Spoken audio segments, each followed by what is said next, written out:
Traveled part-time with Bill Gaither, who is a legend in contemporary Christian music.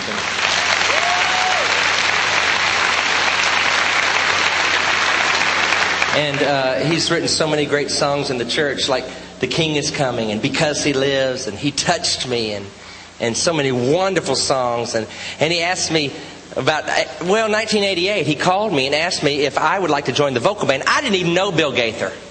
I don't even know how he got my number. But I was sure glad he did. He called me and asked me if I'd like to join the Gaither vocal band. You know, and I knew. Bill Gaither discovered Sandy Patty. Did you know that? Bill Gaither discovered Larnell Harris. Bill Gaither discovered Carmen. Bill Gaither discovered Steve Green. Bill Gaither discovered George Beverly Shea. I mean, the list goes on and on. He asked me if I'd like to join the Gaither vocal band. I said, does Billy Graham have a quiet time? You bet your sweet bippy. And I didn't tell him that I can't read music. I didn't think that was the time to bring that up. And I didn't tell him that I'd never sung baritone before. I didn't want to bring that up either. But I went and auditioned. And he asked me if I'd like to join the group. And come to find out, you know what Bill Gaither does? He discovers your hidden talent. He does. Like when he found Sandy Patty, she was a bass. Bill said, if you hit a few high notes, you might really go somewhere. And when he found Larnell Harris, he was white.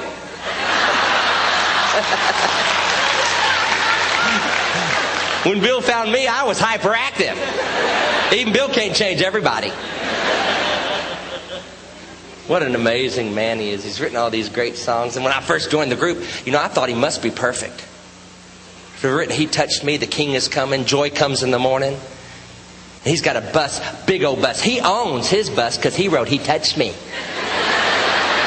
I wrote Big Booger Blues. That won't get you a bus.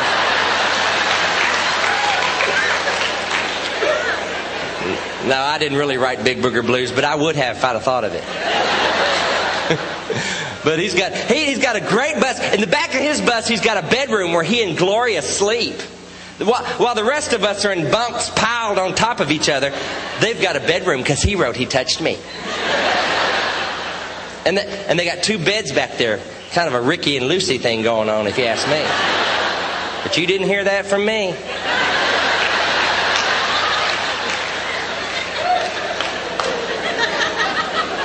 And one of those first trips when I started traveling with him, I'd catch myself sometimes just staring at him, thinking, this is the guy who wrote He Touched Me. And one time he said I could sleep back there in the other bed because Gloria wasn't going with us. It was just the Gaither vocal band. It wasn't the trio. It was just the vocal band. He said that I could sleep back there in that other bed. So I was in one bed and he was in the other bed. That's the way we like it. And I went to bed first. I woke up about 2 a.m. and looked over in Bill's bed and thought he wasn't there because all I saw was a pile of pillows in his bed. Come to find out, Bill Gaither, Mr. He Touched Me, sleeps under pillows. He doesn't sleep under blankets like a normal person. He roots like a dog under a pile of pillows. I knew he was under there because I saw his nose peeking up through those pillows. Actually, it wasn't peeking. It was standing boldly, proudly. And I started staring at his nose thinking, that is Bill Gaither's nose. While I was staring at his nose, I found out he ain't perfect. He snores. Started off sort of like a pig digging for roots.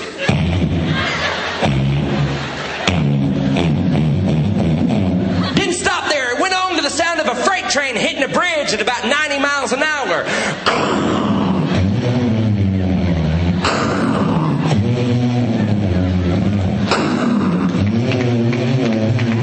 Didn't stop there. Went on to the sound of a 747 trying to find a seat at the Crystal Cathedral from 30,000 feet. And I wouldn't even mind that as long as you keep a rhythm going. Yeah, he may have written The King Is Coming, but folks, when the King does come, you better pray Bill into sleep. Because we'll never hear Gabriel blowing his horn if Bill's blowing his.